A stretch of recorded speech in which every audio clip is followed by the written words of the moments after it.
Friends, welcome to my blogs. आज दिन है शुक्रवार और आज के दिन मेरा वैभव लक्ष्मी माता का व्रत होता है। तो आज दिखाऊंगी मैं कि किस तरह से वैभव लक्ष्मी माता की पूरी विधि विधान से पूजा किया करते हैं और किस तरह उनकी चौकी बैठाई जाती है, वो सब मैं इस वीडियो में आपको दिखाऊंगी। तो फिर बने रहें।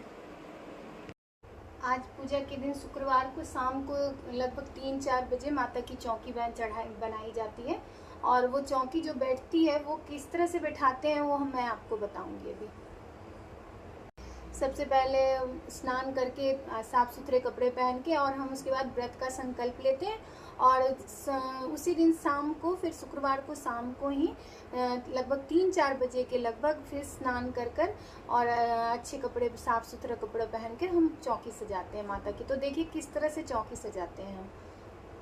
सबसे पहले एक इस तरह का जो चौकी छोटा सा, जिसको गांव की भाषा में पीढ़ा भी बोलते हैं या पाटा भी बोलते हैं, कुछ भी, वो लेते हैं।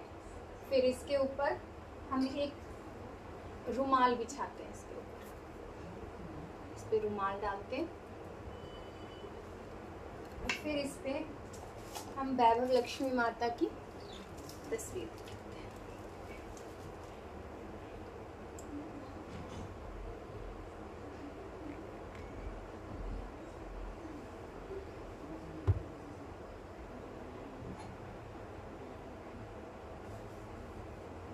इसके बाद माता का स्नान करते हैं, स्नान कराते हैं माता को। फिर हम माता को वस्त्र पहनाएंगे, चुन्नी, कोई भी चुन्नी, लाल वाली चुन्नी जो होती है वो हम माता को पहनाएंगे। इसके बाद वैभव लक्ष्मी माता को इस तरह से माला चढ़ाएंगे।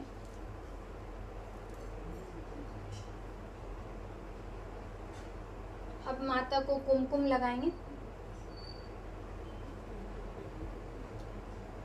बस मन में रटन करते रहना चाहिए, जय माँ वैभव लक्ष्मी, जय माँ वरद लक्ष्मी मेरे परिवार की रक्षा करे, धन संपत्ति से भरे रखे और हर दुख दूर करे माँ। तो ये वैभव लक्ष्मी माता का श्री यंत्र भी होता है इसके अंदर, और उस श्री यंत्र में भी हम कुमकुम से पहले तिलक करेंगे।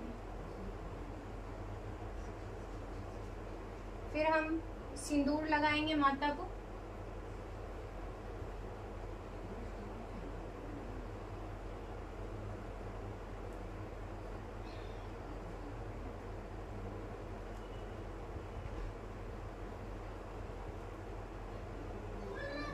फिर थोड़ा अक्षत जिसे बोलते हैं चावल, वो लेकर अक्षत अर्पित करेंगे। जय माँ लक्ष्मी, जय माँ वरद लक्ष्मी।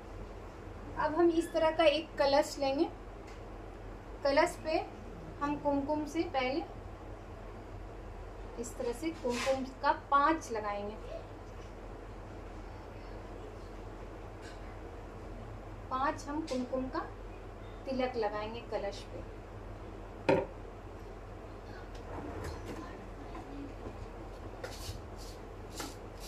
अब एक मुट्ठी चावल लेकर हम चावल का ढेर लगाएंगे। अब इसके ऊपर हम कलश को रखेंगे। अब कलश के ऊपर हम एक प्लेट रखेंगे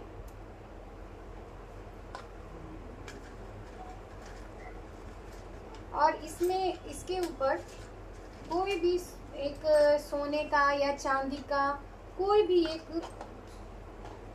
मतलब वो आभूषण जो होती है, कोई भी जो हम लोग इयररिंग्स वगैरह, लेकिन गोल्ड का, सोने का या चांदी का ही, वो हम इसके ऊपर रखेंगे। अब इसके ऊपर उस गोल्ड के सामान पे भी हम कुमकुम लगाएंगे और कुमकुम और हल्दी लगाएंगे। कुमकुम और हल्दी लगाएंगे इसके ऊपर। जो भी हो, चांदी सोना कोई भी चलेगा, कोई दिक्कत नहीं है।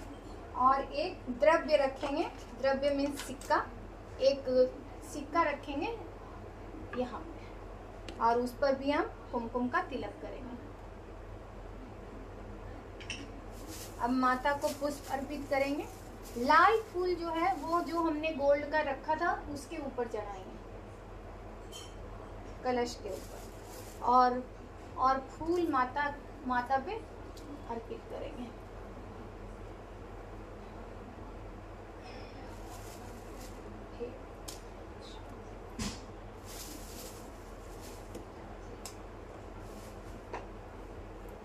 अब ये माता की किताब, जो माता की किताब जिससे हम कथा करेंगे, वो किताब भी यहाँ रखेंगे और उसमें भी हम तिलक करेंगे, सिंदूर से भी तिलक करेंगे।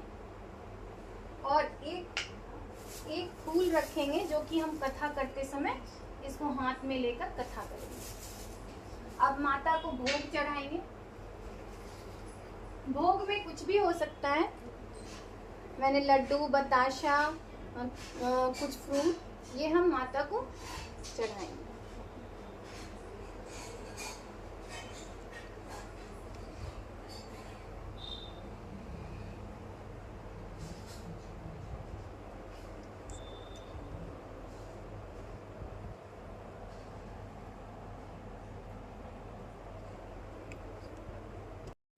अब जल चढ़ाएंगे।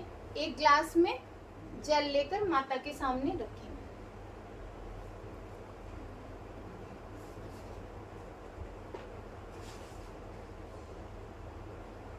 अब एक इसमें हवन करेंगे, इसमें कंडा का लेकर हवन करेंगे हम माता के लिए। माता नमः।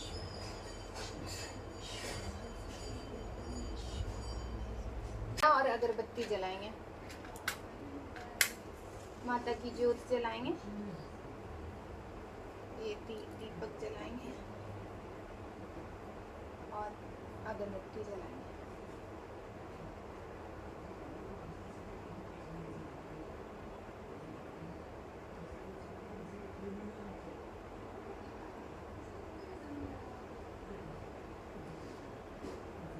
धूप दीप जलाने के बाद हम ये पुष्प हाथ में लेके माता का पुस्तक हाथ में लेकर हम कथा शुरू करेंगे। बोलो जय माँ वैभव लक्ष्मी की जय, जय माँ वरद लक्ष्मी की जय, जय माँ धान्य लक्ष्मी की जय, जय माँ आदि लक्ष्मी की जय, जय गज लक्ष्मी की जय, जय आदि लक्ष्मी की जय, जय विजय लक्ष्मी माता की जय, जय ऐश्वर्य लक्ष्मी माता की जय, जय वीर लक्ष्मी माता की जय, जय धान्य लक्ष्मी माता की जय, जय संतान लक्ष्मी माता की जय, जय वैभव लक्ष्मी माता की जय, जय माँ वैभव लक्ष्मी माता। एक बड़ा शहर था। वो शहर में लाखों लोग रहते थे। पहले के जमाने में लोग साथ रहते थे और एक दूसरे के काम आते थे। पर नए जमाने के लोगों का स्वरूप ही अलग था। सब अपने अपने काम में रहते थे। किसी की परवाह न थी। घर के सदस्यों को भी एक दूसरे से परवाह नहीं थी। भजन कीर्तन, भक्ति भाव, दया, माया, आरोप जैसे संस्कार कम हो गए थे। शहर में बुराइयां बढ़ रही थी। शराब, जुआ, रेस, अभिचार, चोरी, डकैती वगैरह बहुत से गुनाह शहर में होते थे। इसी तरह इतनी सारी बुराइयों के बावजूद शहर में कुछ अच्छे लोग भी रहते थे। ऐसे अच्छे लोग में शीला और उसके पति की गृहस्थी मानी जाती थी। शीला धार्मिक और संतोषी थी। पति भी विवेक और सुशील था। शीला और उसका पति ईमानदारी से जीते थे। वो किसी की बुराई नहीं करते थे और प्रभु भजन में अच्छी तरह समय व्यतीत करते थे और उनकी गृहस्थी आदर्श गृहस्थी थी। शीला की गृहस्थी किसी तरह खुशी चल रही थी। पर कहा जाता है ना, कर्म की गति अटल होती है। विधाता के लिखा लेख को कोई नहीं समझ सकता। इंसान का नसीब पल में राजा को रंग बना देता है और रंग को राजा। शीला के पति के पिछले जन्म के कर्म के भोगने के बाद क्या होगा, इसलिए बुरे लोगों से दोस्ती हो गई। वो जल्द ही करोड़पति होने के ख्वाब देखने लगा, इसलिए वो गलत रास्ते पे चढ़ गया। करोड़पति की बजाय वो रोडपति बन गया, यानी रास्ते में भटकता हुआ भिखारी की हालत हो गई। छाया और माँ जी ने कहा, क्यों शीला, मुझे पहचानी नहीं? शीला ने समझा कर कहा, माँ आपको देखते ही बहुत खुशी हो रही थी, बहुत शांति हो रही थी। ऐसा लगता है कि मैं बहुत दिनों में जिसे ढूंढ रही थी वो आप ही हो। पर मैं आपको पहचान ना पाई। माँ जी ने हंसकर कहा, भूल गई? हर शुक्रवार को लक्ष्मी जी के मंदिर में भजन कीर्तन होता था, तब मैं भी वहाँ हर शुक्रवार को हम मिलते थे। पति गलत रास्ते पे चल गया था तो शीला बहुत दुखी हो गई और दुख के मारी वो लक्ष्मी जी के मंदिर में भी नहीं जाती थी। बाहर के लोगों के साथ नजर मिलाती उनसे शर्म आती थी। उसने याददाश्त पे जोर दिया और माँ जी को याद न आई। तभी माँ जी ने कहा कि लक्ष्मी जी के मंदिर में कितने मधुर भजन गाती थी, अभी तू दिखाई नहीं देती, इसलिए मुझे हुआ कि मैं तू कहीं क्यों नहीं आती, कहीं बीमार तो नहीं है? ऐसा सोचकर मैं तुझे मिलने चली आई। माँ जी ने कहा, बेटी सुख और दुख तो धूप और छांव जैसे होते हैं। सुख के पीछे दुख और दुख के पीछे सुख होता है। धैर्य रखो बेटी। और तुझे क्या परेशानी है? तेरे दुख मुझे सुना, तेरा मन भी हल्का हो जाएगा और तेरे दुख का कोई उपाय भी मिल जाएगा। माँ जी को बात सुनकर शीला के मन में शांति मिली। उसने माँ जी को कहा, माँ मेरी गृहस्थी में भरपूर सुख और खुशियां थी। मेरे पति भी सुशील थे। भगवान की कृपा से पैसे की कोई भी बात में भी हमें संतोष था। हम शांति से गृहस्थी चलाते, ईश्वर भक्ति और अपना वक्त व्यतीत करते थे। एकाएक हमारा भाग्य हमसे टूट गया। मेरे पति की बुरे लोगों से दोस्ती हो गई। बुरी दोस्ती की वजह से वो शराब, जुआ, रेस, चरस, गांजा वगैरह खराब आदतों के शिकार हो गए। उन्होंने जब सब कुछ गंवा लिया और हम रास्ते के भिखारी बन गए। यह सुनकर माँ जी ने कहा, हर इंसान को अपने कर्म भुगत नहीं पड़ते हैं, इसलिए तू चिंता मत कर। अब तू कर्म भुगत चुकी है, अब तुम्हारे सुख के दिन अवश्य आएंगे। तो तू माँ लक्ष्मी जी की भक्त है, वो अपने भक्तों को हमेशा ममता रखती है। तू माँ जी का व्रत कर, तू लक्ष्मी जी का व्रत कर, इससे सब कुछ ठीक हो जाएगा। बोल माँ लक्ष्मी की जय।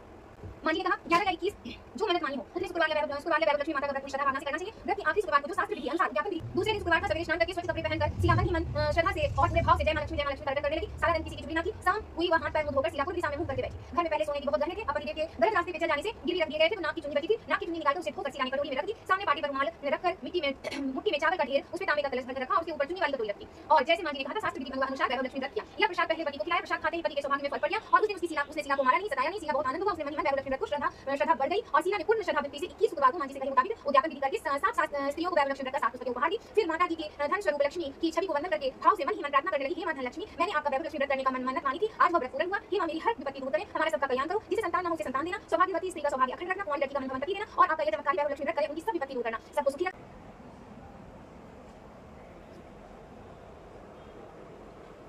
और इस तरह मेरी कथा पूरी हो गई। और कथा करने के बाद अब हम आरती करेंगे, लेकिन उससे पहले मैं आपको बता दूं कि जिस दिन हमें व्रत रखना होता है उस दिन सुबह ही नहा के मन में ये संकल्प कर लेना होता है कि आज हमें माता वैभव लक्ष्मी का व्रत रख रहे हैं। और उस दिन मतलब पूरे दिन उपवास रखें, या फिर आपकी जैसे कथा में लिखा हुआ था कि आपको यदि उतनी शक्ति नहीं है कि आपसे नहीं हो पा रहा है, तो आप उस दिन फल फ्रूट भी खा सकते हैं, एक टाइम खाना भी खा सकते हैं जिसमें प्याज लहसुन वर्जित करना पड़ता है, प्याज लहसुन नहीं खाते हम। और उस दिन ही फिर शाम को चौकी सजाते हैं और चौकी जैसे जिस तरह मैंने बताया उसी तरह से चौकी सजती है। और जो भी आपके पास सोने या चांदी का गहना होता है उसे आप उस प्लेट में रखकर और हल्दी और कुमकुम से तिलक कर आप अपना व्रत पूजन शुरू कर सकते हैं, कथा पूजन जिस तरह से माता। लेकिन चौकी हमेशा शाम को ही बैठती है, तो शाम को माता का चौकी लगा के हम अच्छी तरह से कथा पूजा करके और फिर आरती करते हैं। और व्रत के दूसरे दिन जो हम लोग कलश रखे थे उस कलश का जल को उठाकर हम तुलसी के जिस गमले वगैरह में जहाँ तुलसी लगी होती है तो वहीं जल उसी में जल डालते हैं, तुलसी के क्यारी में ही, मतलब तुलसी जिस गमले में लगा वहाँ पे हम जल डाल देंगे। और वो जो चावल का जो ढेर लगाते हैं उसे हम पक्षियों को दे देते हैं खाने के लिए। तो इस तरह फिर हमारा व्रत उस दिन पूरा हो जाता है। तो अब हम आरती करेंगे, जय माँ लक्ष्मी का नाम लेकर अब हम आरती शुरू करेंगे। कर न सके कोई कर ले, मन नहीं भर खाता, तुम विनय ज्ञान होवे, वस्त्र न कोई पाता, खान पान की वैभव तुम बिन नहीं आता, शुभ गुण सुंदर मुक्ता, चीर निधि जाता, रत्न चतुर्दश तोपु कोई नहीं पाता, श्री लक्ष्मी जी की आरती जो कोई नर गाता, पुरु मंग अति उपजे पार उतर जाता, जय जय लक्ष्मी माता। विष्णु प्रिय नमस्तुभ्यं जगदात्रे, अंतरहस्ती नमस्तुभ्यं, समृद्ध करो मे सदा, नमो नमस्ते महामाया, श्रीपीठे सुरपूज्यते, शंखचक्र गदा हस्ते महामाया, महालक्ष्मी नमस्तुते नमस्तुते नमस्तुते। आरती के बाद माता को भोग लगाएंगे। हे माँ, माता को जल चढ़ाएंगे। जय माँ। हे माँ। इसी के साथ मेरा माँ की कृपा से जो किया हुआ माँ का व्रत था वो आज पूरा हुआ। और इस तरह बहुत आसानी से, मतलब इसमें कुछ ज़्यादा हार्ड नहीं है कि आप चाहें तो आप ज़रूर इस तरह इस व्रत को कर सकते हैं माँ वैभव लक्ष्मी का। बस यही है कि जितनी शक्ति है उतने ही आप कर सकते हैं। यदि आपको कम शक्ति है कि आप नहीं कर पा रहे हैं, आपसे व्रत नहीं हो पा रहा है, तो आप इसमें एक टाइम बिना प्याज लहसुन का सात्विक खाना खाएं और उसके साथ ही आप माता का व्रत रख सकते हैं। बस यही है कि आज व्रत आप पूरा करें और दूसरे दिन कलश का जल को तुलसी के पौधे में डालें और चावल को पक्षियों को दे दें खाने के लिए। बस इसके बाद हमारा व्रत पूरा संपन्न हो जाता है। तो यदि आपको मेरी पूजा और इस तरह से पूजा करने की विधि आपको अच्छी लगी हो तो लाइक ज़रूर कीजिएगा और इस तरह की वीडियोज़ देखने के लिए सब्सक्राइब ज़रूर कीजिएगा। Thank you so much.